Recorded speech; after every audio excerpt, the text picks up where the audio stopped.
Hot chocolate, Azure Cosmos, Dapper. Entity Framework, Auth Tokens, Npg Suite. Countdown commencing. T-2 minutes.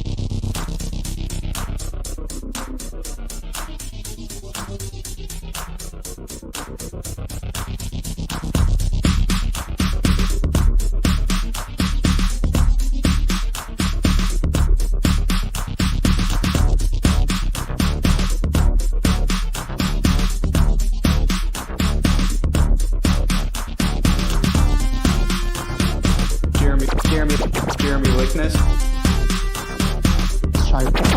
Shay Rojansky. Chris Lanson. Auth Vickers.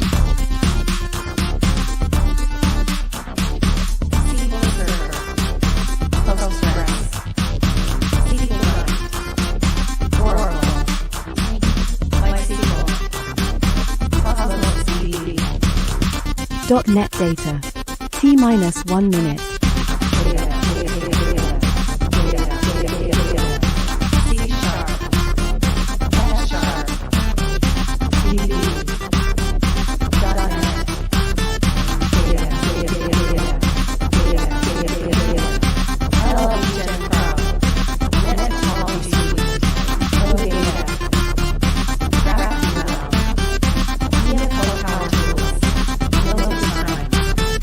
Thirty seconds.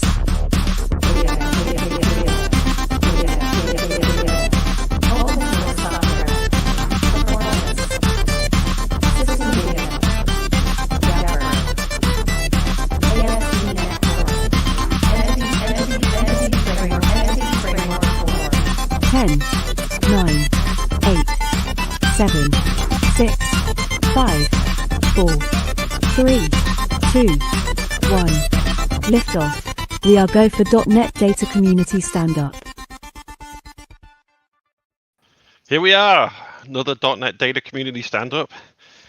Jeremy and Shay are here with me. They were going crazy with the dance moves during the intro. Next time, without telling them, I'm going to put them actually on the screen, and then you'll be able to like watch them and everything. But maybe I won't. Maybe that would be too neat. Anyway, yeah, so this week we are not doing Entity Framework because we're not just Entity Framework here. Shay has spent some time in .NET 7 working on a System.Data abstraction called DbDataSource. So we're going to talk about that. And before we get to that, let's do a quick state of the unicorn. As you may have seen in one of my tweets, we're now running over 100,000 tests on every commit, which is always hitting. Here's the proof of it: 100,000 tests. It takes a lot of testing for a framework like this to try not to break people. We still do, because however much you test, you never test everything. Testing is really important for this kind of thing. So it's always great to see that, because people don't really talk about or get praise for the tests very often, but it's a really important part of what we do. So Shay, go. And most of these are running against actual databases. Yes. For our favorite subject, which is consider running your tests against your actual database, because it can be done efficiently. Here's the proof: 100,000 tests. Yes, on my laptop, as I mentioned many times to people who ask, it runs in about 10 minutes, although I did a little bit of profiling and found some low-hanging fruit there, so it's around about 8 and a bit minutes on my laptop now, and I think we can probably make that a bit faster by improving some of the parallelism. So at some point, we'll do one of these on our test suite, what we do in there. Mainly just for interest. Testing EF itself is not super similar to testing an actual application, but it does show, as Shay pointed out, that you can run against an actual proper database, SQL Server, in our case, as well as SQLite, but SQL Server being the out-of-process one that we mostly test against, and still be fast and do a lot of good testing. Okay, so there's that. We also have a new data hub page. Jeremy, do you want to talk us through what that is? Absolutely. So it came to my attention that we have a lot of great documentation on different topics if you know the documentation you're looking for, but we really lack something to land on that is a gateway to all of the things that you can do with data with .NET at Microsoft. So the intent of this page is to give you a one-click path into the type of data that you're looking for. This is very much a first pass. This is going to be, I hope, a community-driven page. So I hope that people take a look at this, let us know what's missing. We selected some of the links. They may not be the right links. There may be better links. There may be documentation we need to update. But think of this as if you're thinking, I need to work with big data, or I want to work with relational databases, or what are my document DB options? This is intended to be the page to get you to what you need quickly. Good stuff. Yeah. So hopefully this will be a really useful landing point for finding a lot of data stuff. And let's see, let me go back to my PowerPoint here. Okay, so other than that, we're really working on kind of closing down features in EF Core 7. Sprock mapping is underway, bulk updates is underway. JSON columns is still making good progress. And then there's also been quite a few kind of smaller things that I've been working on while the team has been doing the real stuff. So, for example, we've got unidirectional many-to-many relationships. So you can do has many with many, where one side or the other, or indeed both, doesn't have a navigation property, which can be useful in some situations. We've made it easier to pass cancellation tokens to find async, because the pattern we have, which takes a params, sometimes you end up just passing the cancellation token accidentally as one of the parameters. So that's easier now. We now let you get entries for shared type entity type instances, so you can do the same kind of managing of state and things that you could for regular entities. Use provider methods now accept null, which doesn't sound very interesting until you realize that when you're doing something like a migrations bundle and you're passing the connection string on the command line, but then you try and read it as your application runs. It tries to read out of configuration, and it's not in configuration, so you get null, and then you pass it to the use SQL Server, for example, and it throws saying that can't be null. Well, now we just say, okay, it's null, then it isn't set yet, and as long as you set it later, you're good. So that's actually should be quite a good usability improvement. And we have sequence-based key value generation on SQL Server. This is going to be the default for TPC mapping. I think we talked about that quite a lot in one of our other stand-ups. But you can also use it with any other kind of mapping. And in the same way that we've got high, low, and identity, you can now just specify I want sequence, which means basically we create a sequence for you, one per hierarchy, and then there's a default constraint on the column, which says when you insert into this, get the value for me automatically from the sequence. So that's basically state of the unicorn, and I think we'll just pass over to Shay now to talk about DbDataSource. All right, cool. So I just like to say I've always found the term default column constraint very weird. That we say that thing in SQL, Yes. But it's true. The default thing cannot really be a constraint. But anyway, that's not really important. So DbDataSource. Okay, so I'm going to talk about, as Arthur said in the intro, I'm going to talk about some work I did about a new abstraction that's in System.Data. So this is not at all about EF, although there's a small EF connection there. This is when you're doing either Dapper or low-level ADO.NET System.Data kind of access. Now, System.Data, I'm guessing there's not a whole lot of you guys working directly on System.Data. It's relatively rare. System.Data is quite low level. It's also an old API. It's been there since .NET 1, obviously. It's from the the dark ages of, so to speak, of .NET and so on. And as such, it has it has some technical debt in terms of design, and it's also very, very hard to evolve. The problem with System.Data is that there's providers out there This is not just an API on, in .NET. There's lots of APIs in .NET, but system data is an abstraction. So you've got providers. That's right. Rafe2 is one person who's very much working in and on ADO.NET. Kudos to Rafe2 for all the work he's doing and done on SQL Client. But yeah, so the problem with system data, every time you want to like improve anything, you have to figure out how to do this without breaking or all the different providers out there. Providers like SQL Client, which Rafe2, just raised his hand. Npg Sql for Postgres. There's MySQL providers. There's SQLite. There's various providers which are quite old. There's ODBC and ODBC bridge providers. There's even an Ole DB bridge provider, and all these things, they're not really evolving. So anytime you want to make a change, you have to be super careful. It's very, very hard. So we don't do that a lot because it's risky and not easy, but we do sometimes do it. And I'm going to talk about one thing that I did in .NET 7.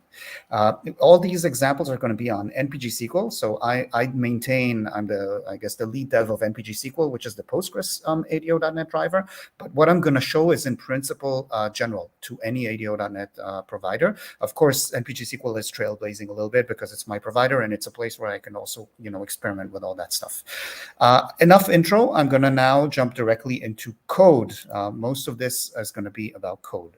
So what we have here is a very small console program. I'm going to refresh people's memories if you haven't done system data recently or even at all. So we're going to take a very quick look at what a very minimal kind of application looks like. So in system data, you have something called a DB connection. Again, these are the Npg Sql classes, but the principles are the same. Npg Sql extends, inherits from a system data DB connection. If you were to write database agnostic code, if you want to write code that can be executed against multiple databases, instead of having Npg Sql connection here, you would have a DB connection. You cannot instantiate a DB connection like this because it's abstract, but that's beside the point right now. Anyway, so what you generally do, we'll get to that a bit later as well, maybe. What you generally do when you want to code against a specific database, you're not interested in multiple databases, you're just coding against Postgres, you're going to just new up an Npg Sql connection directly. That's the concrete class from your ADO.NET provider, and you're going to pass it a connection string. Now, this really, I think everybody knows, anybody who's done database programming in .NET, the same connection string is also used in EF Core and Dapper. Anything that's built on top of ADO.NET is going to have to deal with connection strings. We'll talk about connection strings a bit later. So you basically create this thing, and now we have the connection. The connection is idisposable, so we're using an await async here so that it automatically gets closed when we're done with it. Now, a connection, when you get it, is not open, so you can't actually do anything with it. One of the reasons is that to open a connection, you may need to do networking, right? You want to connect to your database, and that can't be done from a constructor if you want to do that asynchronously. There's no such thing as async constructors in .NET. So the next thing you do is open async. So that's a different thing, another step that you have to do. I'm doing this step by step because we're going to actually be removing some of these soon. So it's kind of cool. So basically, now you've opened the connection. If this succeeded, you now have an open connection to the database, and you're ready to execute stuff on it. Now, in the ADO.NET abstraction and in the ADO.NET world, if you want to execute anything, what you need is a command. A command is the thing you use in order to execute SQL against your database. So what you do is you create a command. There's various ways to do this, but this is the quickest one right now. Here you put a string which contains your SQL, and you give it the connection. So a command, in this sense, is an intersection between a connection and SQL you want to execute on that connection. Once you have that command, you basically call one of the execute methods on the command. In this case, we're going to call execute scalar async. We know we're expecting to just get one value out of the database. There's not going to be multiple rows or multiple columns. So I'm just using this lighter version called execute scalar. We don't need a DbData reader, for example, and we can see the results. I'm going to go ahead. So quick question, Shay. What we're inferring from the connection is this is a connection to a database, not a connection to a server, correct?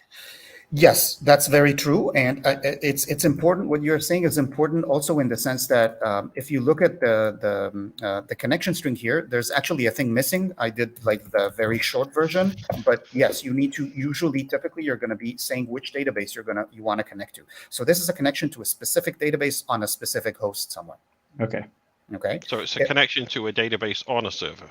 Yes. Yeah. So, I mean, things are, if you're using SQLite, for example, there's no server. SQLite is an embedded provider, right? So this is an abstraction. What a database exactly is could mean slightly different things depending on what Yeah. you're actually coding against, right? In SQLite, the connection string is going to be completely different, and it's not going to have a concept of host at all. In other cases, I don't know if you're connecting to the cloud. What is a host? We don't really know. It's just an endpoint you're connecting to, and there might be like a super complex load balancing thing behind the scenes. We don't know any of that, and that's why we're talking about an abstraction here. And the idea is we don't want to know as well, right? In Postgres specifically, when I omit the database, there's a convention that says connect to the database with the name of the user. So every user has it's just a convention, like a name. So I just like my connection string super short. So I just have these three things. I don't need anything more: username, password, and the host. And the host is localhost. I hope that makes sense. Yeah, just making it as terse as possible. I'm going to run this just so that people see what it looks like. See, let's move this up a bit. Right, so it's working. My console app, the result is foo, which is the value that I had, pre-populated into my database. Okay, so now let's start digging into what this is just an intro up to now. What I really want to show you guys is this. When I have my application, anywhere I want to connect to the database, I have to have a connection, right? An Npg Sql connection. And in order to create that connection, I need to have my connection string. So that means that everywhere where I need to do something against the database, I have to somehow have access to that connection string. I have to pass it around. I have to I have to do stuff in order to get it. A connection string is not the only thing, by the way. In various situations, in order to connect to a database, you need other things. For example, if you're using SSL TLS, you're using encryption in Npg Sql in Postgres, you may want to, there's this option to, for example, provide what's called a callback. This is, if people know SSL stream, the thing in .NET that does TLS and SSL. This is just standard SSL string features. You're basically going to be giving some sort of callback. I'm not going to really, it doesn't really matter what this is. This is basically a callback on the connection that provides a certificate. And that certificate is going to be given, Npg Sql is going to take that certificate and going to send it to Postgres, and that's going to be used for authentication. So rather than passing a password here, you're going to be providing a client certificate in order to do the authentication against Postgres. And conversely, by the way, I'm just to be kind of complete here, Postgres is also going to be providing us with a certificate. That is actually much more common and much more important. If you do SSL against Postgres, then it's going to give you a certificate to, so that you can validate its authenticity, right? If you want to control, how that certificate is validated, then you can give a callback here, and you can actually tweak exactly how that certificate gets validated. So the point here is not to talk to you guys about SSL and TLS. It's just to say that a connection, in order to establish it, you may need more than just a connection string, and that's a crucial point. And wherever in my application I want to create a connection to the database, I have to have these three elements: a connection string and these two callbacks, and possibly some other things, right, which I haven't shown you guys still. Arthur wants to ask something. So, no, I'm just going to say, so on when you're connecting to SQL Azure, you may have an access token. That's the other common thing that people use to make the connection. Absolutely, I'm specifically going to address that very soon. That's important to me, both for SQL Server and for Postgres. So what's kind of missing here is something that you can pass around that can hand out connections, which are already ready, so that you don't need to worry about this in every single site where you want to connect to the database, right? What's missing is a connection factory. Very, very simply. And in fact, when you're coding, when you're doing, ADO.NET, it's super common. I've seen this in many people's codes. Everybody kind of wraps and does their own, connection factory, which just encapsulates a connection string and anything else you need in order to create the connection, right? And it's kind of stupid. You're wrapping this thing every single time, and you're passing it around in your application.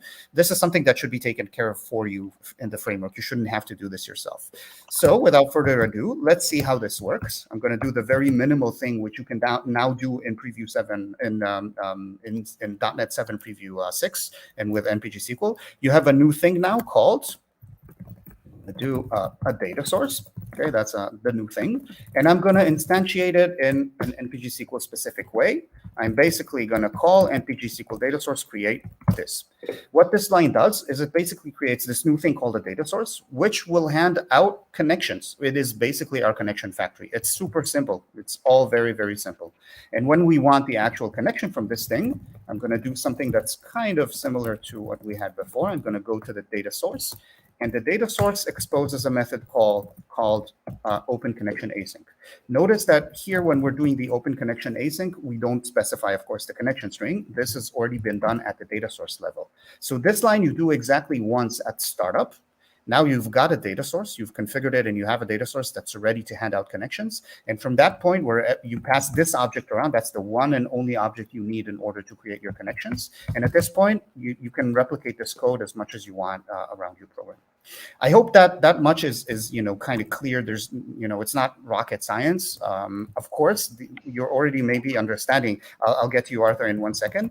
Of course, you probably understand that the SSL callbacks and anything else that we need is going to also be configured at this level. But I'm going to show this just a tiny bit later. Arthur, go ahead.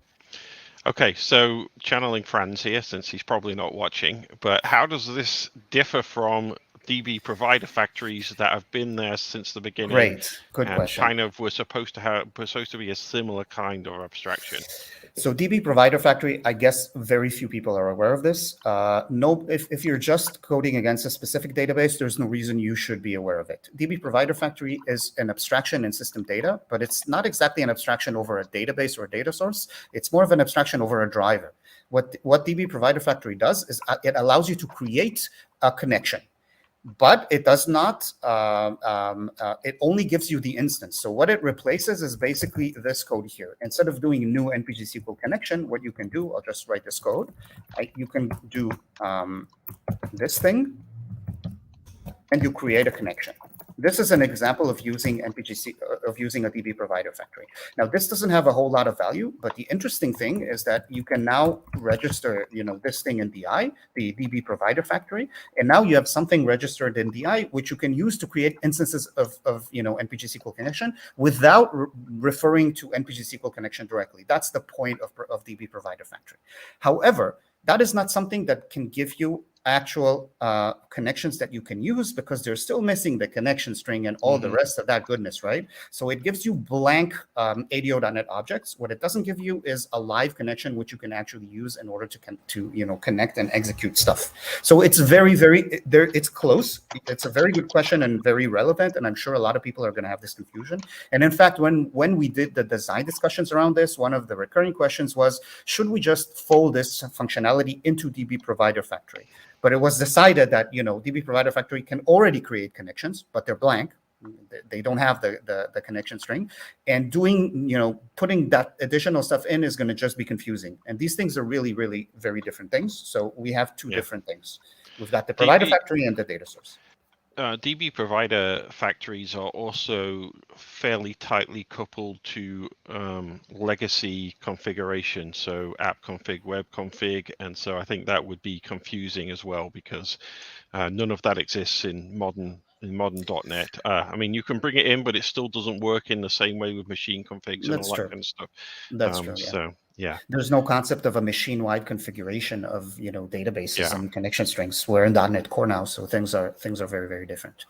Data source is available on .NET 7 in the latest preview, in preview 6.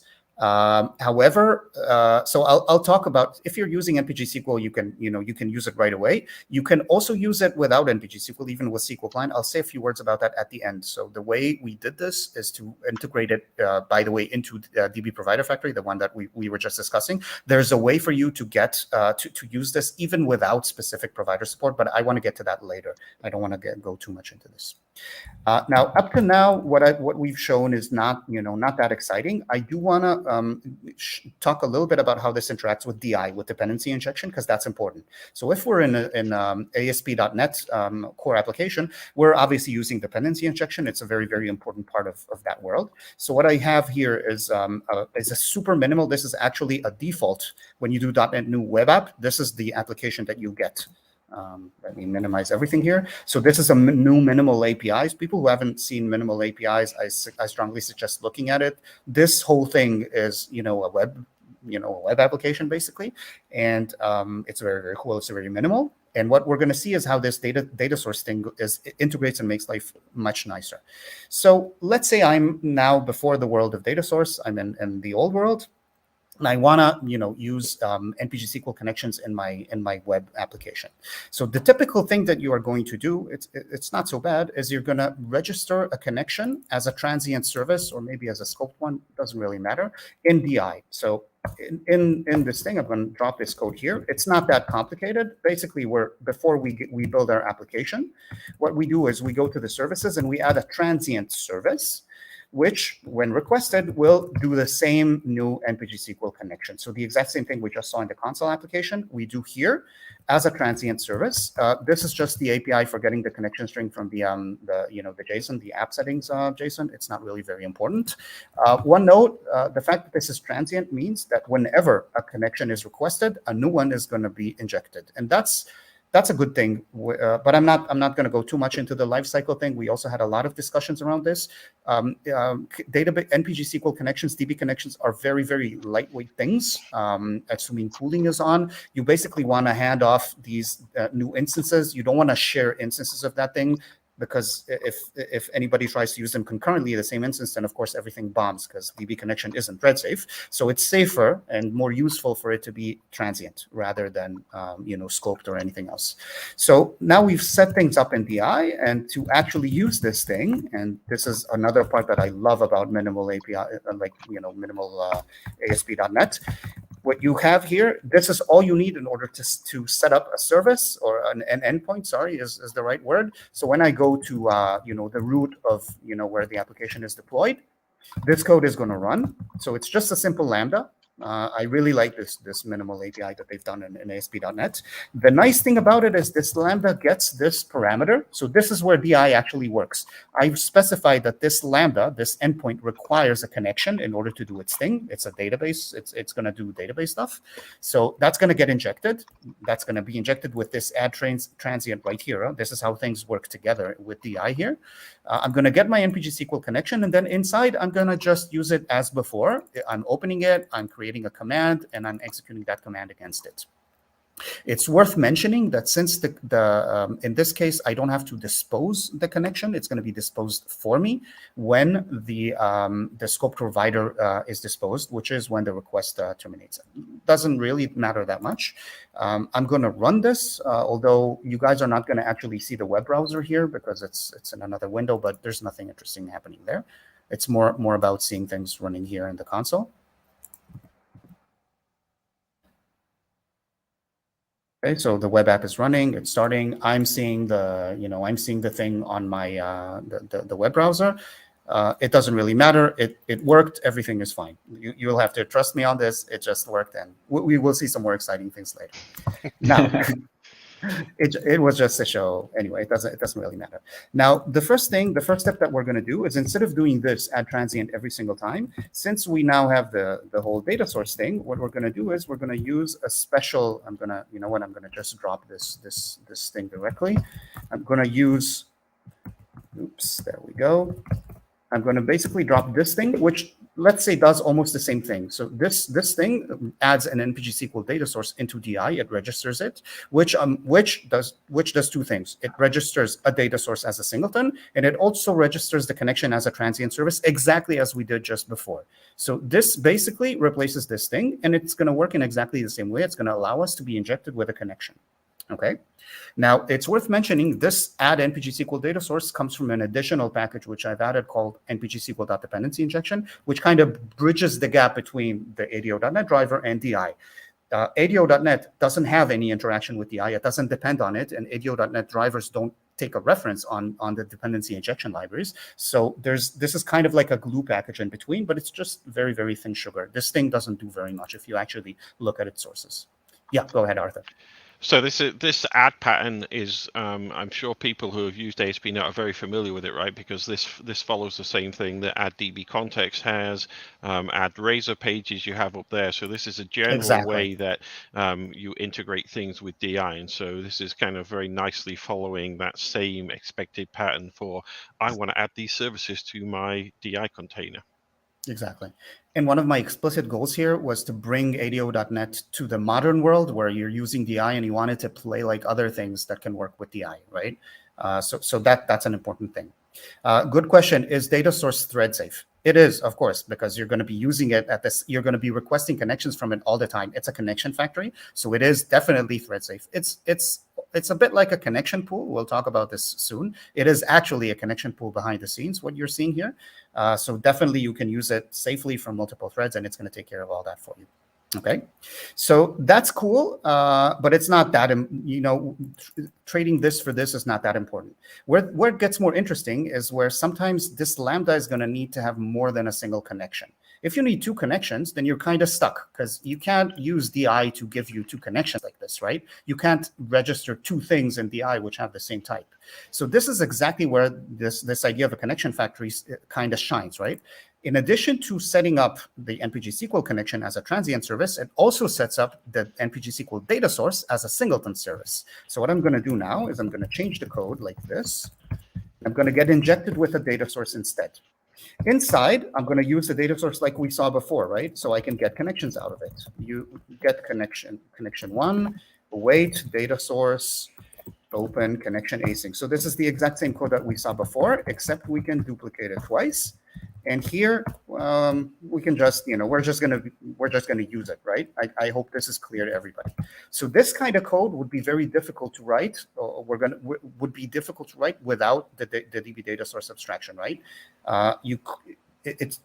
If you just need a single connection, things are a bit easier, but if you need more than one, then they're more difficult. Now, you may ask yourself, why would I need two connections? It's actually more common than you think. If you need to do two operations in parallel, DB connections are not thread safe. You cannot use the same connection at the same time for multiple queries. So you may want to do that kind of thing. SQL Server has something called Mars, which people sometimes use for doing things at the same time.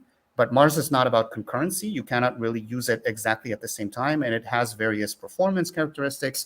It also doesn't, it's a SQL Server specific feature, so we cannot really rely on it. So what this thing does, again, it's a connection factory that you can now use to get multiple things from your inside your controller.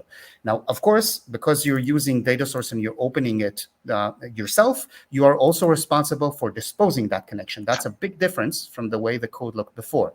Before, we were injected with a connection, so DI was responsible for disposing it, whereas here, we're the ones doing the getting and the opening, which means that we're also the ones responsible for the disposal. Very, very important. You don't want to have a connection leak. Yeah, so I hope that kind of is already, a little bit persuasive about what we want to do. This, as I said, as Arthur mentioned before, the idea here is to make ADO.NET play nicer with DI in this instance, and in general for passing around, a connection factory. I hope that's already persuasive, but that's not even the main reason that I actually introduced this thing. So now we're gonna get to something a bit nicer. So I'm gonna go back to my console program at this point.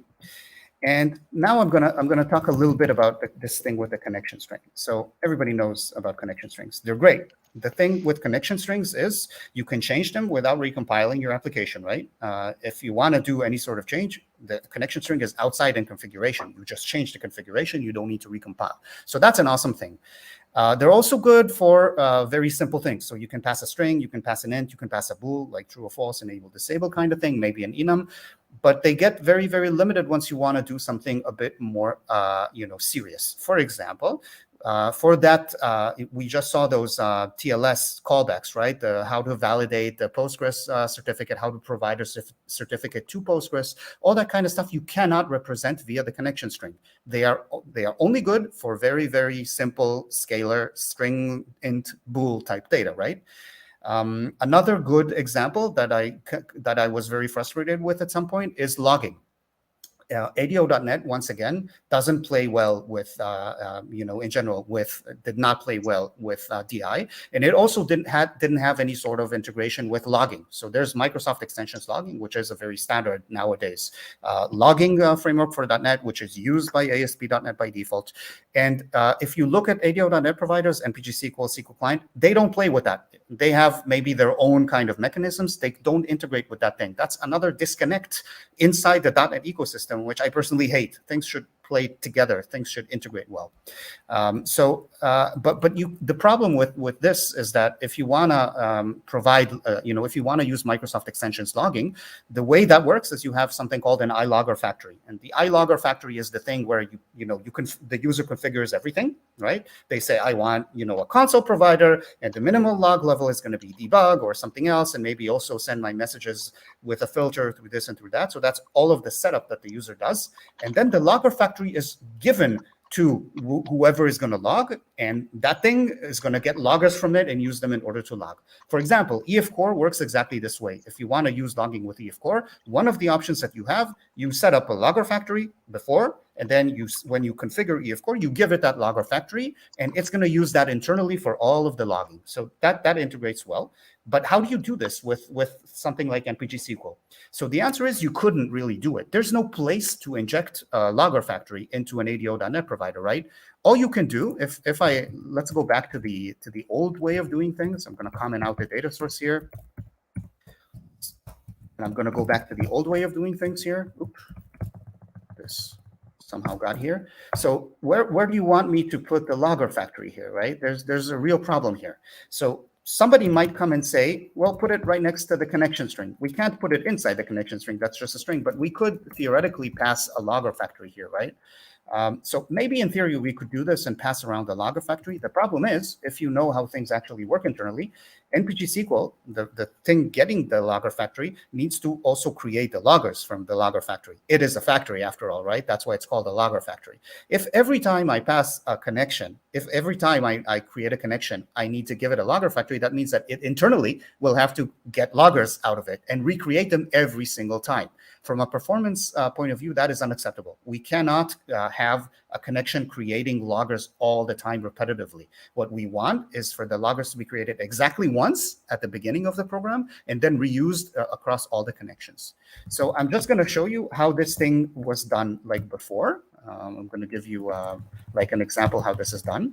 So first of all, if you want to have a logger factory, this is a very minimal example of how one configures a logger factory. So I create a logger factory here, and there's this builder API here, and I'm gonna tell it, okay, log to console and log with a minimal level of information. This is just, this has nothing to do with me. This is just some, and if you wanted to use this with Npg Sql, you would drop this thing at the beginning of your program, which I personally hate. It's a static global configuration where you magically provide a logger factory, and Npg Sql is gonna, magically go to that static place, and it's gonna use the logger factory from there. I'm going to run this just to show you guys that it works. This is the old way of doing things. Right? So now I've got logging here, okay, around this. Now I'm going to again show you something funny. If I happen to put this line later, for performance reasons, Npg Sql, the first thing that you do with it, it's going to look at that static thing and it's going to actually cache it. So if you do this too late, then this thing is not actually going to take effect. This is for performance reasons. This is a bit of failure. People have fallen into this every now and then. This has to be done before the very first Npg Sql line, before the logging configuration is captured internally by Npg Sql, which is it's a bad API. Nobody wants this kind of API where you put it in the wrong place and it just doesn't have any effect. But it does work, and it kind of gives you an answer. So DbDataSource to the rescue. What we need is a place to put this kind of configuration. This is the whole point here that we want to do, and that's what I'm going to show you guys. So I'm going to go back to the new world of DbDataSource. Now I see what happened here. We got the connection string was kind of mangled, but that's not very important. So now what we want to do is we want to use the data source as the place for all the configuration that we couldn't do before. So instead of instantiating a data source like this, we're going to do something a little bit more elaborate. What I'm going to do is I'm going to have a data source builder. This is an Npg Sql specific API, but it doesn't really matter. So I have this thing now called Npg Sql Data Source Builder. That's a thing that I'm going to use in order to configure and build a data source, right? So I'm going to give it, I still give it a connection string because that's a universal thing that all ADO.NET providers need. But at this point, I can also do this. Use logger factory, and I'm going to give it logger factory as a parameter. So I'm configuring a data source which when used, will give us connections that will log through this factory. This is exactly the piece that was missing in ADO.NET for programmatic configuration of basically anything you want to do, right? At this point, I'm going to, just like before, I'm going to get the data source out by doing datasource builder.build. And this is, once again, a very, very common pattern. Like Arthur mentioned before, this is also this builder build kind of thing. It's a common pattern. If we even go back to the Asp Net thing right here, then we have an application, a web application where we get a builder. So now we have a builder, we do stuff with it, and at the end we do build, and we get back the application. And in between, we do various configurations. So this is a very common pattern, again, in .NET in recent years. It's very nice, and we do the same thing here in order to create a data source. So this thing now, if I run it, I'm going to basically see the same thing, but there's no more static global configuration, and we don't have to worry about where that API is used anymore. It's very, very easy and simple, right? I see Arthur is happy. I'm happy. I made people happy. That's the whole point. Any questions about this up to now, by the way? Maybe I should stop because there might be questions in the chat as well.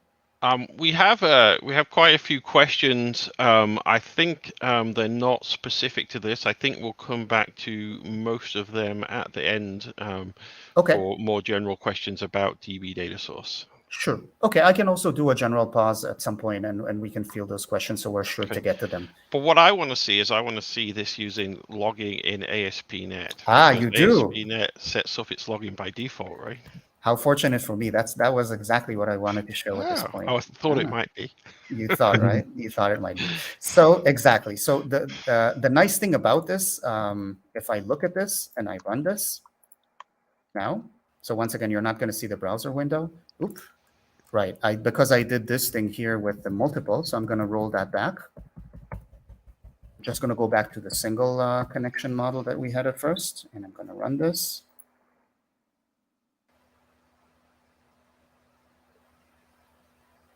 Okay, so I didn't point this out before because I wanted to have my wow moment now. Of course, obviously, but if you look at this, then you see the same logging thing that we just saw in the console application. We have it here. So this is just the default thing where Npg Sql logs. It logs the duration by default. It logs the SQL by default. You have an option of telling it that you want the parameters as well. I'll get to that in a second. But the magical thing about this is that if you look at this code here, there's absolutely nothing here about logging. I never said anything about logging. It happened magically. There's nothing here that says create that logger factory or anything like that, right? Because ASP.NET is doing that for you by default. Correct. Now, you can change the way ASP.NET does it. You can configure different log level or whatever, but by default, it's setting that up. And the beauty of this DI is that now when you do add Npg data source, it hooks into all of that stuff that's set up. Exactly. So magically, without anything, you get logging out of your ADO.NET provider, which is like amazing. Exactly. I agree. I find it amazing as well. Technically, what's happening here is very simple. This method here, add Npg Sql Data Source, which once again is in a separate package for this integration. When it works, it looks into DI. It basically examines your DI. And if there happens to be an iLogger factory registered there as a singleton, it's going to pick it up and it's going to pass it into the data source that it registers into DI. So everything is kind of working together. And this is exactly the same thing that EF does, by the way. When you do add DB context and you get logging in an ASP.NET application from doing that, it's exactly the same mechanism. It's all using under the covers the same common mechanisms for doing this stuff. And of course, this is one major reason why I did it. So psychologically, you have to understand that when I see a feature like an EF and Npg Sql doesn't have it, then I get mad. I get frustrated. I want Npg Sql to be the most amazing thing ever, and I see EF Core doing that, so obviously I have to do this for Npg Sql as well.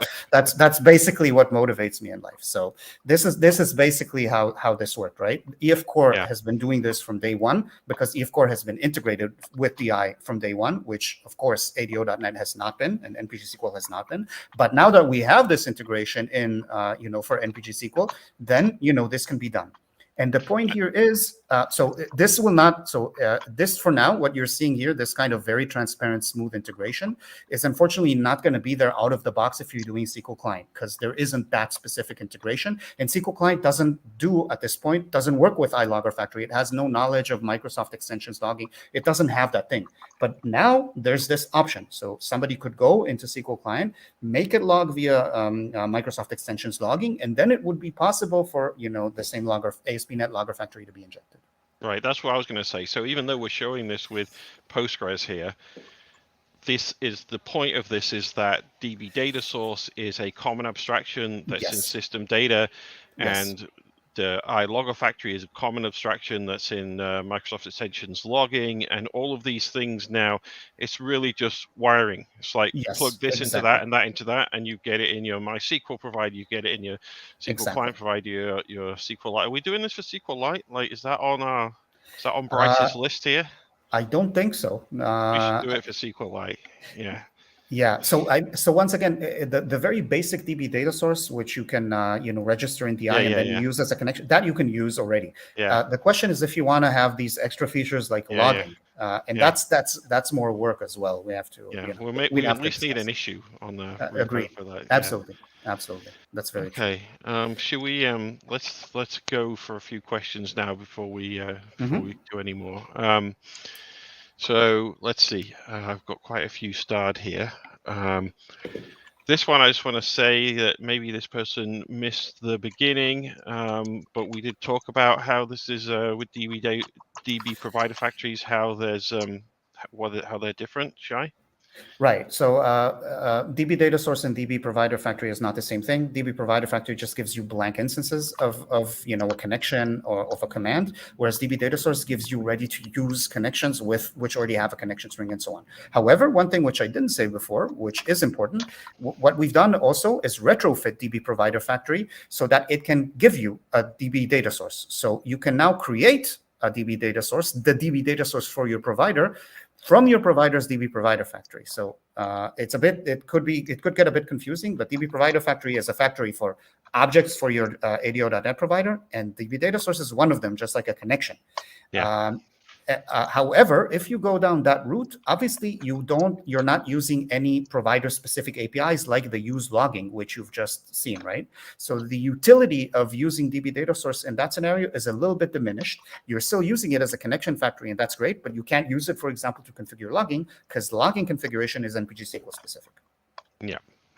Okay, so another question we have here is there a way to use this with in-memory data sources? So I guess the answer is simple. If you have an ADO.NET provider that is in memory, then you can use it with that. Yeah. So DbDataSource is basically just a thing you use with an ADO.NET provider. For example, go ahead. I'm just saying, I'm not aware of any in-memory ADO.NET providers. It's a very relational concept. You've got SQLite. SQLite, that's true. SQLite in memory mode, you could use it with that. Yes, that's exactly true. Yeah, exactly. Good point. Okay, somewhat similar. Can we connect to MongoDB? I don't know if MongoDB has ADO.NET. I suspect not, but who knows what somebody out there has created. If I remember correctly, they do have a SQL interface. So theoretically, at least conceivably, they may have also an ADO.NET provider, but like you, I'm not sure. Yeah. Okay, so we have a couple of questions around connection pooling. Is this connection pooling? Are connections reused? Awesome. How does this relate to connection pooling? Should we come back to that in a minute? Because that sounds like you've got quite a bit to say on that. You know what? Let's come back. Remind me if I forget, but we're going to have a section on this. Okay, right. So then a couple more. Related to the different providers, not quite related, but can we provide a unified APA for bulk load via this mechanism? Okay, it's a good question, though not so much related to DbDataSource, right? DbDataSource is just about handing out the connections, right? It's then how you use the bulk import stuff. So it's interesting. We do have an issue in EF Core to provide a bulk import abstraction, which under the Yeah. hood would use, the different APIs that SQL Client and Npg Sql provide. I wonder don't- if there is a in the same way that we've done kind of an abstraction for batching at the system data level, I wonder if there's room to actually move that abstraction lower than EF and say, okay, here is something that could be used by any provider that implements it. It's maybe worth thinking about. It's an interesting question. Yeah. What I know, what I remember, the thing is that these APIs are very, they tend to be a bit finicky and very special. Yeah, yeah. They have these database specific APIs. It's not going to be easy to abstract over them, unfortunately, because once you get into the details, things are actually a little bit different and annoying. So, okay, yeah. But it's an interesting question. So one more before we go on to pooling. Mm-hmm. I have a thing before pooling as well. Okay, can we use this if we need two different connection strings in an app? How would we do that? So what you would do in general is the simple answer is you would want to have two different Npg Sql data source instances. Okay, that would be the general thing, and then you would get the instance that you want. You would identify them somehow, and you would go to the one that you want and get a connection from it. Again, anticipating on the pool thing, every Npg Sql data source basically corresponds to a pool internally, and every pool is corresponds to a connection string. So that all aligns. Now there's an annoying bit, which is how do you manage two Npg Sql data sources in DI? Because once again, DI doesn't allow you to have two instances of the same type. So what you would need to do is have yet another thing in front, like some sort of registry of data sources. And I don't know how you identify them, like a tenant, maybe it's a multi-tenant thing. So you would have some sort of multi-tenant registry. You give the tenant ID and you get back the data source for that tenant ID, or maybe just a connection directly. I don't know. I've definitely had some thoughts about this, and also how we could make things even better. But that stuff I'm deferring to next year. I do have some thoughts about this. Sounds good. Okay, so we'll do more questions later, but let's move on. So what I did want to show before moving on is just a couple more features that this allows apart from logging. So in addition to let me turn this off.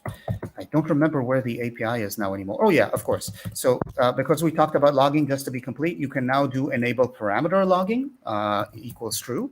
This is to make the logging also output the value of your parameters. So it's another thing that it's a bit that configures how Npg Sql logs. Of course, parameter logging should be off by default because it's a big security hazard. If you log parameter values, you might be logging personally identifiable information and even security related things like passwords. So you don't want this logging to be on by default, but you can do it if you want. And that's another nice thing that we can do at this level, right? And that's kind of nice. Another nice thing. So we mentioned the whole thing with auth tokens, right? And so on. So one of the ways I'm going to jump to SQL Client just for a second, just to show you how data source can solve these things. One of the ways, if you're doing SQL Client to Azure, and if you want to customize the authentication, the how you authenticate to Azure, then one of the ways, if you look at the documentation on SQL Client, is going to be this. So this bit of code, which I just pasted here, creates a SQL authentication provider, which you do. It's an Active Directory. You have this thing here, Active Directory, blah, blah, blah. Oop. Sorry, my screen is doing a little bit of funny things here. You have the callback which you give it, and then, of course, this is becoming a theme by now. You have this static method which you call exactly like I showed before with logging, right? It's the exact same thing. You call some magical static API and you give it your thing, and then magically, once again, the SQL connections that you do afterwards are going to use that thing. So this is another instance of exactly the same problem. There's no place to put that API, so we just do it statically, right? And we hope that no single application is going to need two of them in the same application. So once again, in Npg Sql, the idea is to solve this in a nicer way using data source. So first of all, if what you want is to use auth tokens are usually something you need to rotate. So if you're using a cloud provider and so on, typically you call some sort of API and you get an auth token, which is basically like a password, but it's going to change every hour. So one thing that you can do with Npg Sql data source is at some point you can call password equals foo like this. You can basically just inject the password directly into your data source. And that means that from this point, any physical connections that have to be created are going to attempt to use this password. And that is kind of sufficient already if that's what you want to do, right? This, by the way, it's important to state, this is the only example of something that's mutable on DbDataSource. So you've seen that the builder, of course, is very, very mutable. You do the configuration here, but once you build it and you get a data source out of it, you cannot change the connection string. You cannot change all of that stuff anymore because it's already handing out connections and it's already active. You cannot modify it while it's already running, right? The password is the one exception to this because passwords need to rotate. So that's like a point where things are mutable. However, when I did this thing, I suddenly thought, this is not nice. We can do something so much nicer. A typical application that wants to inject its passwords, it's not going to want to do this thing. This is like a poor man's API. So instead, what we did is something a lot cooler. And I'm going to paste a nice code sample here the moment I find it. What you have on the data source builder as a feature is this thing here. Use periodic password provider. So what you do here is you give Npg Sql, you give the data source builder a Lambda, which will go and fetch the auth token. Right now, this Lambda doesn't actually do anything. It returns the same password every single time, the same auth token. But presumably, this thing is going to fetch some authentication data, right? It's going to do it asynchronously. And you're also going to tell us, please do this every 50 minutes. 50 minutes, why? Because typically, let's say the rotation time is 60 minutes, 1 hour. You don't want to rotate right when the thing expires because it's going to be a race condition there, right? It might expire just before and all that. So usually take a little bit of margin and you refresh it a little bit before. Maybe 10 minutes is a bit much. And then, and this is where we start to provide a lot of value for you. Then we tell you what should be the refresh time in case it fails. So let's say this Lambda, which you gave us, throws an exception because the network was down or the cloud service was down. What happens then?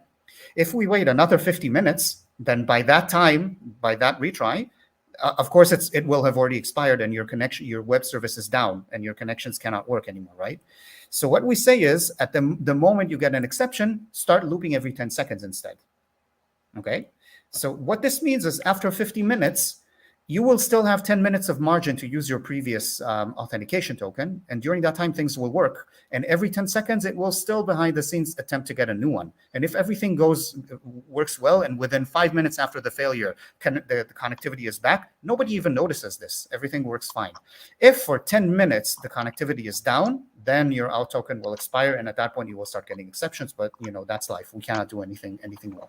So the point here is that the database provider now provides a much, much more high level and powerful service to take all that complexity from you. And because I wrote this feature, I don't know, a couple of weeks ago, I can tell you it is not as trivial as it seems. If you want to write this yourself, you're going to have some race conditions to deal with. The nice stuff about programming, that stuff Npg Sql kind of takes care of for you, which I think is a nice thing.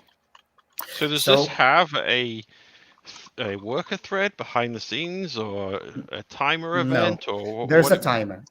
Yeah. So there's a timer for 50 minutes, obviously. And then every time if it succeeds, it will set, a timer for the next 50 minutes. And if it fails, it will set it 10 seconds in the future and so on and so forth. But for example, there's the fascinating question of what happens if, I do this and I build and immediately I start the connection, but the timer hasn't run for the first time. Yeah. Right. There's a race condition there. Yeah. So we take care of this. We wait. Okay. We can wait until the timer ran. There's a bit of stuff that we have to take care of. Just to give you an example. Now there's other things that are going to happen here. For example, there's going to be a hyperf SQL preparation API, which is going to be one of the features that make us go faster on Tech and Power. For .NET 7, that's one of the things is unlocked via DbDataSource. I can't demo it because it's not implemented yet. That's one of the nice things that you can do. Another thing that you can do, Npg Sql also has a very, very cool thing where I'm going to show the current API. You can go to something called the global type mapper of Npg Sql and tell it, I want to use Notatime. These are what we call type mapping plugins. So you can write a plugin that transforms Npg Sql, changes it completely to start using Notatime instead of the built-in .NET datetime types. Notatime is an alternative library for timestamps and all that kind of stuff. This is just a plugin, an external library that makes Npg Sql start using this. Now, again, you're seeing this global API again, which I hate. There's another way of doing this, which is doing it per connection, which has its own problems. But the plan for 7 is to just have another thing here where you do data source builder, use Notatime, and you're done.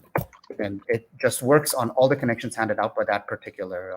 So as you can see, this kind of solves all these configuration problems that I've had over the years when I've wanted to add features to the provider.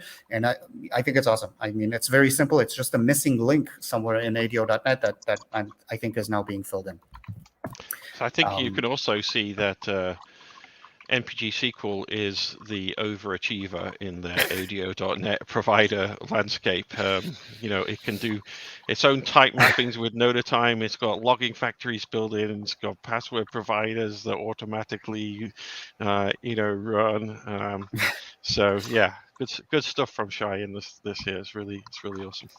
I'm not alone. There's 3 other people working on the provider doing amazing work, including on this stuff. Yes, the whole team. Agreed. Yes, the whole team. We're 4 people. We should bring the whole team on. We should bring the whole team on this at some point. That'd be cool. Yeah, that's actually a great idea. We should organize this. Yeah. One last thing before I go. That's going to be a perfect segue into pooling. And we don't have that much left after this. So as you've probably already understood, this thing here, this data source now. Is basically a thing that is an abstraction that internally corresponds to a connection pool. So .NET is a bit interesting in that it's ADO.NET doesn't actually expose anything with regards to pooling. If you look at the API service, there's nothing there about pooling. Pooling is an internal concern of drivers. So SQL client internally implements a pool. There's maybe some common infrastructure there that, by the way, System.Data provides, but the user doesn't know anything about this. Pooling is purely something that you put on the connection string. You put pooling equals false to disable it, and it's enabled by default. That has some advantages. It has, it's a design decision that was made very early on, but it also has some disadvantages. Another nice thing about DbDataSource is that it fixes this thing. So whether the data source pools or not is going to depend on whether you enable or disable pooling, just like today. So if you do pooling equals false, like this, then you will get a data source that does not pool. That means that every time you open a new connection via that data source, it will establish a new physical connection. That is an extremely heavy thing. So unless if you're using short-lived connections, you should not do this. If you have very, very good reasons and you understand the perf impact, then you can do this. But in general, in ADO.NET, you do not want to disable pooling. So the answer to that question that was just raised, data source is pooling provided your connection string enables pooling. So in that sense, there's no special thing. But assuming it does enable pooling, like by default, then what you have now is a thing that basically points directly to the pool internally inside Npg Sql. And that's a very cool thing. It's a cool thing for several reasons. First of all, in the old world, when I do this, if we go back to, do I still have my old code here? Oh, I do. No, yeah, I do have it. There it is. If you look at this, yeah, exactly. If you look at this old code, you must realize that internally, when I do open async, then somewhere inside Npg Sql, I have to look at this connection string, and I have to look it up and find the internal pool for that connection string. So there's some sort of dictionary thing inside Npg Sql, which is going to map this string connection string to a pool internally in Npg Sql. And once I did that lookup, then I have the pool and I can actually get the physical pool connection. That lookup costs performance. And this operation is exactly the thing that should be as fast as possible, getting a connection out of the pool. With DbDataSource, because we have the pool directly referenced from user code, we don't need to do this. When we do open connection async, there is no more lookup because the user directly references the pool from their own code. So it's not a pool. It's not called a pool because it's an abstraction. It's a data source. But behind the scenes, it is actually a pool. So that's actually something that will once again improve performance for Tech Empower a little bit. And I can tell you that already, like in previous releases, this stuff actually turned out to be expensive in some cases. As I know you guys are wondering, I mean, how bad can it be? Just one one dictionary lookup. It actually showed up in some benchmarks, and we did some very fancy lock-free stuff inside Npg Sql to make sure that this really runs quickly.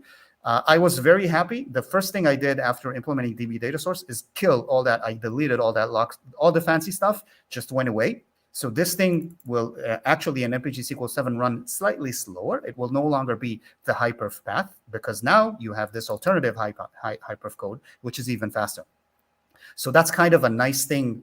Yeah, go ahead, Arthur. Do you reuse the actual DB connection objects? Like, do the DB connection objects get returned to the pool and then it comes back, or you create a new one each time? No, we create a new one each time.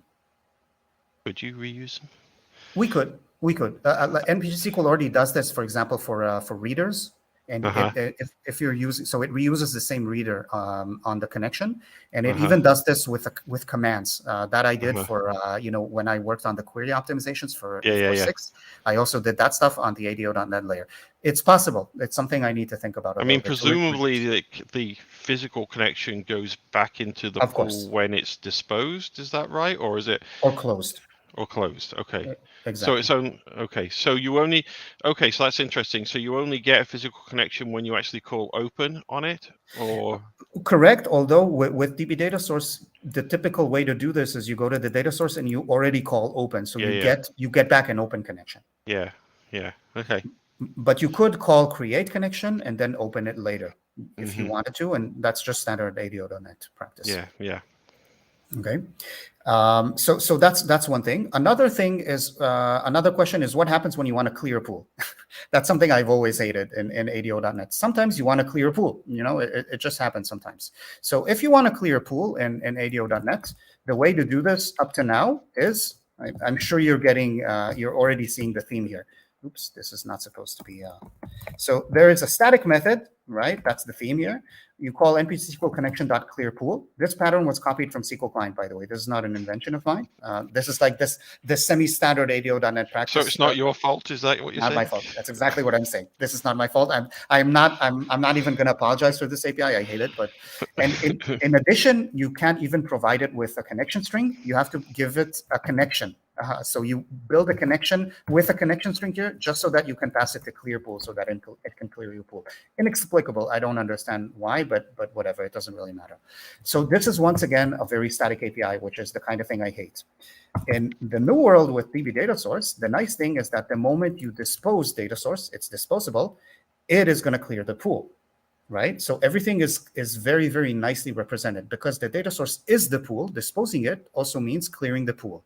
What this means is that the moment you dispose it, any idle connections inside the pool are going to be closed immediately. So we're going to get rid of all the idle connections. If you have any outstanding connections outside of the pool, which have already been given, of course, those continue working. We're not going to break code that's currently using those connections. But the moment they're returned into the data source, then they're going to be disposed. And if you try to create new connections, obviously you're going to get a object disposed exception, right? So this is, again, it solves very, very neatly the problem of the life cycle of the pool, right? The construction of the pool, its disposal, everything is now neatly packaged behind the normal .NET practices. And that's the other thing I wanted to say. So that's nice. Shall we go to some questions? Sure. I have one more subject after this, okay, and well, let's do a batch of questions. I think we still have like 15 minutes or so. Well, I mean, technically, this is supposed to be an hour. But we never are an hour anyway, right? So, exactly. Yeah. Well, so let's see. Here's a question. How about the connection limit? What is the best approach when our API is really high frequency? So that question is not really specific to data source in any way, right? It's a general question about what do you do with connections, right? That's it's hard to answer that in a general way. What you need to do is you need to make sure that your pool is high enough. It can get to a high enough number in order to support your incoming load. Every ADO.NET driver supports something called max pool size on the connection string. So you can do max pool size equals 500, for example. So you may need to raise this, but you need to be very careful because more connections also mean more resources on the server side. If you find yourself raising this too much, it could also mean that what it could mean is that your queries are basically not executing efficiently. So a very typical thing is somebody thinks, oh, I don't have enough connections, I need to raise max pool size. But in fact, there's some slow query somewhere that's hogging up all the connections. And because it's not using an index or something. And the moment you actually profile it and you use an index, suddenly you don't have a load problem anymore. So don't just raise your max pool size. That's not the thing to do. So I'm not an expert on this, but isn't there are situations where if you have thread starvation or something like that, that it can come across as you're running out of connections because really your threads are all just blocking? Isn't that something that happens sometimes? I mean, I don't know. If you're... Maybe Wraith2 can answer in the chat because I think he's seen some of that stuff. But so these are two distinct questions, but yes, they may interrelate, right? So if you a symptom of thread starvation can be I've run out of connections in my pool because basically you've got threads that are holding on to all of your connections. So look beyond. What I'm trying to say is you may need to look beyond just the pool to make sure your application isn't doing something else detrimental to that. And what you said is a bit similar to the first thing that I said. Many times pool exhaustion is a symptom of something else. Yes, a slow query, thread pool starvation. So don't immediately think you have a pooling problem. So I'm going to show the next one just as a way of saying, just to make it clear that switching the pool off is a very bad idea. And not something we want to make it easier for you to do. Generally, if you're doing this, you really need to look again. It's not a good idea to switch off pooling. And that feature already exists. So there's no need, there's nothing to be added. You can already do pooling equals false on the connection string, if that's what you wanted to. Okay. So Wraith wants to know, so you're saying if we implement SQL data source into SQL client, I can delete the pool implementation. So unfortunately, unfortunately not. So DbDataSource is not an implementation of a pool. That's another thing that I have in the back of my mind. I'm not convinced it's a good idea to provide like a general pool implementation that all ADO.NET providers can use. It's something I felt strongly about a long time ago. I now think it's not such a hot idea actually, but that's another thing. This is only an abstraction. I think the SQL client pool does a lot of things that it shouldn't as well. But if you take them out, then it won't do the things that it shouldn't do. And so, as you know, there's a lot of complexity and difficulty there. Yes. Indeed. I think we already answered this earlier, so I just want to say, if you want two different, different data sources. So this is about having multiple, like a primary and a secondary. There's a whole issue on this for Npg Sql, and that's been implemented. So there's a whole feature in Npg Sql specifically for this thing, where you have multiple databases and one is a read-only replica of the other. And there's a whole thing. In fact, I can even show this. So you can do. Instead of doing build here, you can do something called build multi-host. So I'm not going to go into this because that's complex. But in principle, what you do is you put multiple hosts into your connection string, and then you have a multi-host data source. And once you have that multi-host data source, then you can get another data source. So I am going into this a little bit. So this is going to be the read-write data source. So I got a master multi-host data source here, and from it I can get a data source, like a subordinate data source that gives me a read-write data source, which can give me read-write connections. So then it means I can basically have multiple data sources, so one read-write and one read-only, and I use them in my application according to what I want to do. If I want to just do a read-only query, I'm going to use the read-only data source, so I do that differentiation, and all that is managed via the data source hierarchy for Npg Sql. So that's a whole other thing that we did, which I'm not going to go into more, but it's awesome. Okay. Okay, so this isn't related to data sources specifically. Are we using high-performance .NET pipes? I'm assuming by pipes, what is meant is pipelines, system IO pipelines. I assume so. I'm assuming that, So that's a question we discussed a lot. It does not at the moment. Npg Sql does its own I/O with its own kind of buffering layer.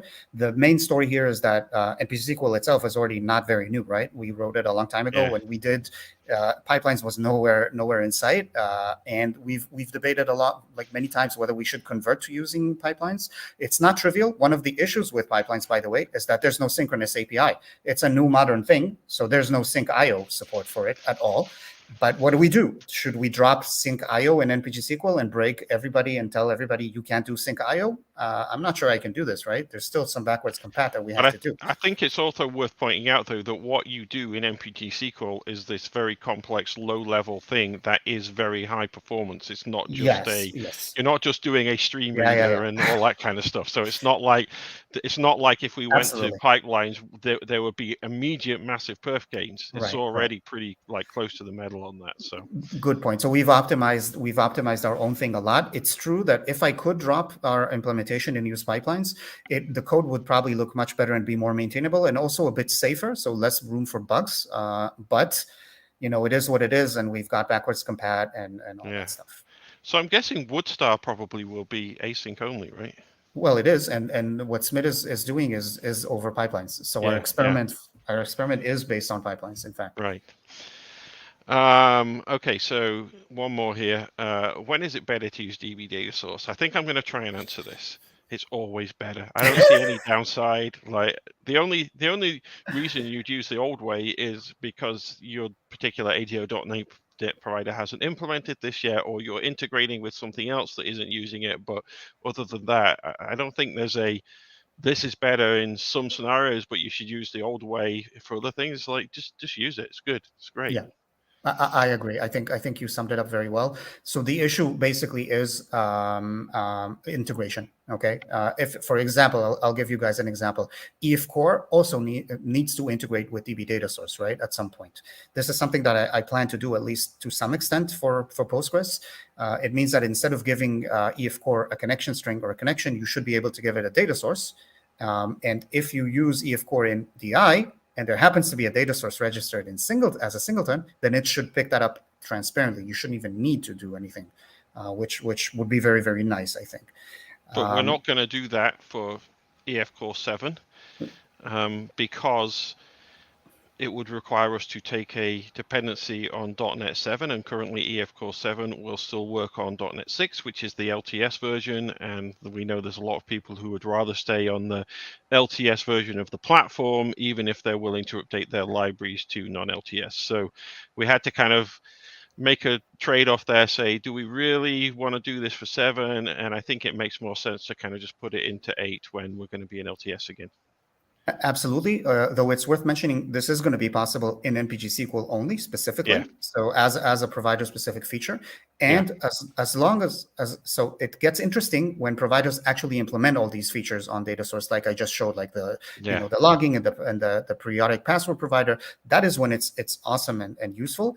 If you're if you use data source to a SQL client at this point, then it's still a nice way to use a connection factory. But there's no real value in using that with the EF Core at that point, right? You're not getting anything from it, so there's no reason to actually go and do that thing, right?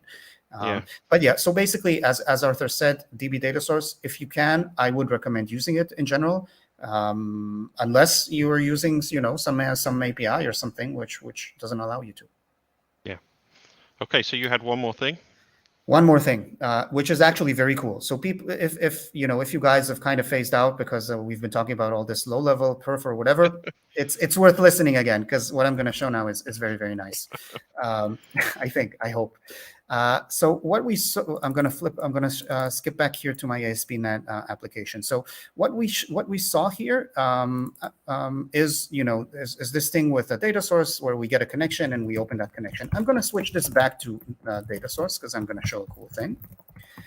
And here I'm going to use the exact same code as before. I'm going to get a connection from that data source, just a single connection now. Open connection async. I always forget putting the await before. Right, so we're back to the kind of like the code that we're used to seeing. Now, when I look at this code, something comes to mind. I had this realization at some point. We have a connection here, although it doesn't actually add anything to the mix. We don't care about this connection. We have to go through it because ADO.NET forces us to do it. But what is the role of that connection? Why should I care about it? What I really want to do now as a user is to just execute some SQL on my database. There's no reason for me to concern myself with details like connections to the database. And in fact, if you go outside of .NET and you look at some new APIs and some other languages, more recent APIs, modern approaches to doing database code, to executing SQL, they don't force you to go through a connection and all that kind of stuff. It's just a heavy API. What they give you is an API where you give it the SQL and you get back the results, and that's done. So we want something a bit lighter. So when I looked at this, I kind of thought, wouldn't it be nice if we could just do away with this whole connection thing, which we don't care about? And in fact, that's exactly what you can do. So instead of going to the data source and opening a connection, we're going to do this magical thing here. We're going to do create command. And of course, what I'm going to do here is, so I'm going to take the SQL here.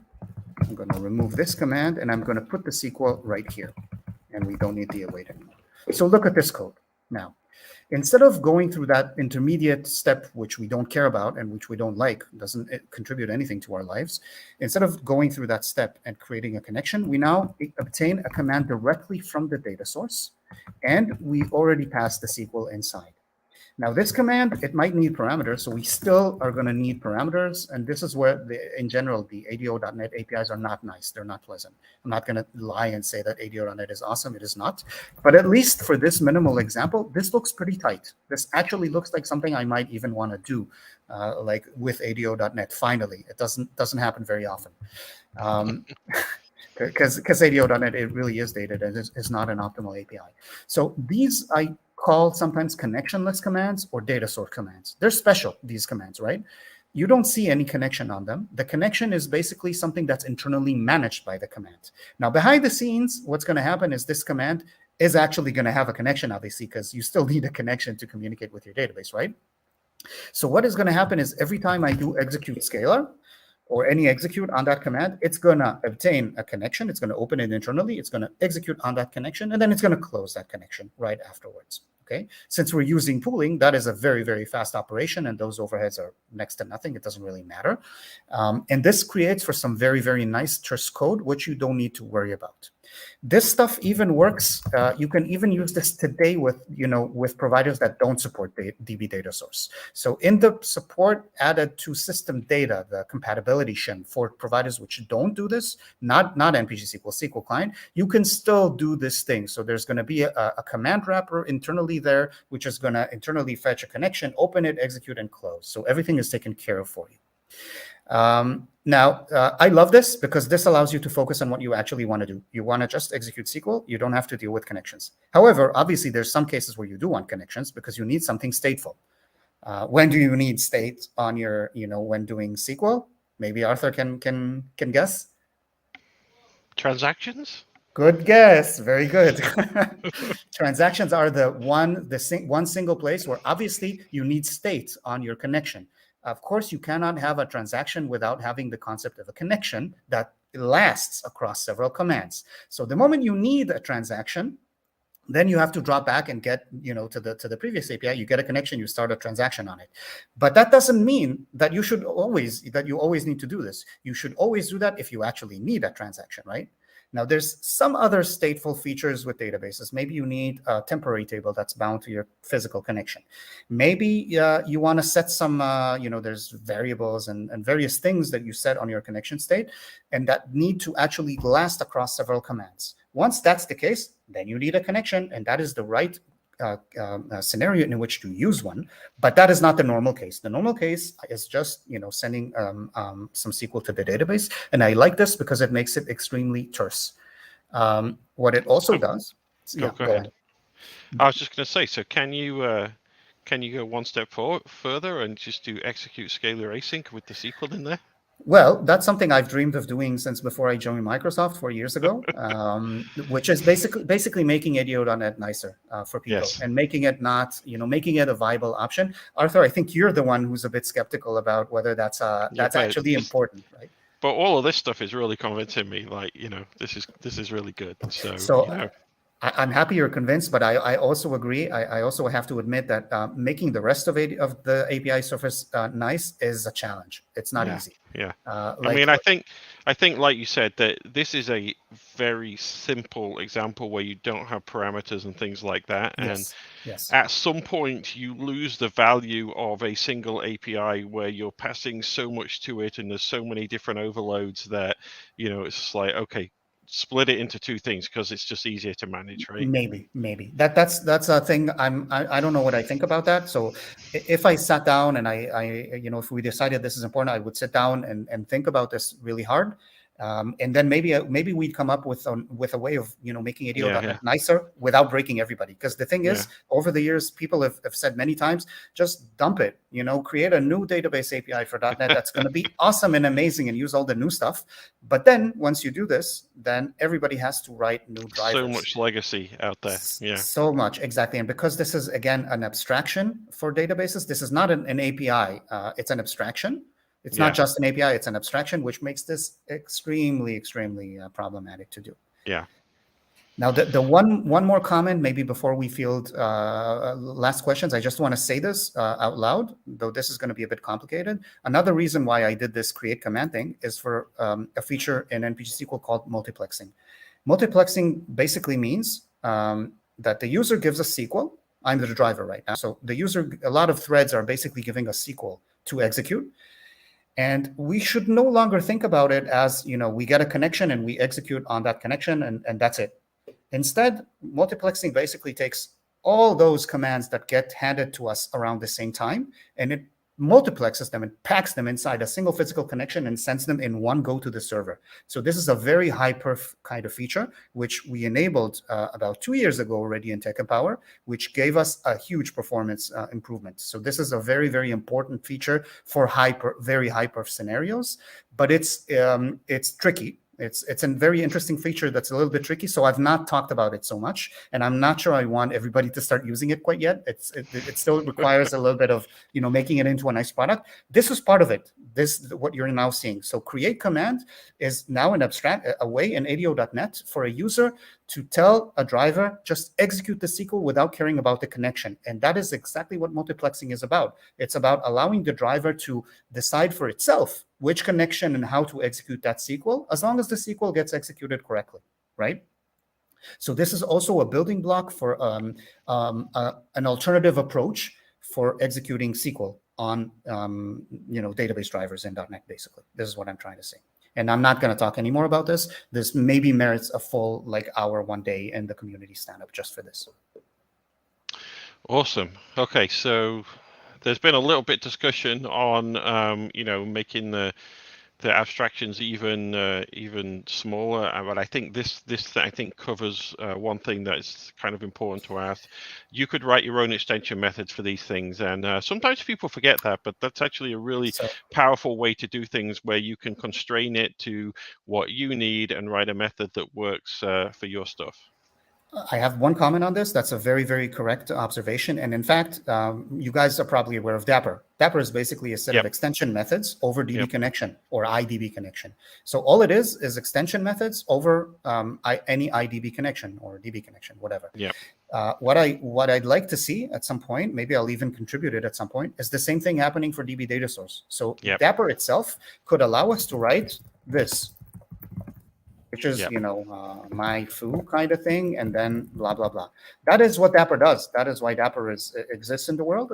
It doesn't support DbDataSource because DbDataSource isn't out yet even. It's for .NET 7. But once it's out, Dapper could very easily add the same thing. So I'm seeing this kind of development happening in the future for Dapper as well.